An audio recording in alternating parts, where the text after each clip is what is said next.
اللہم صلی علی۔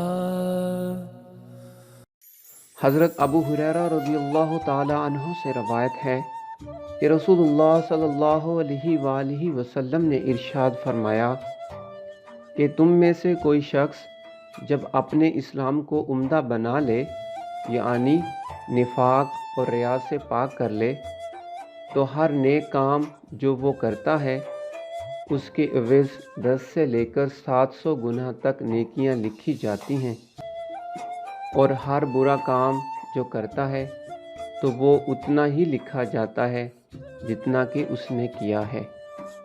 صحیح بخاری، حدیث نمبر 42۔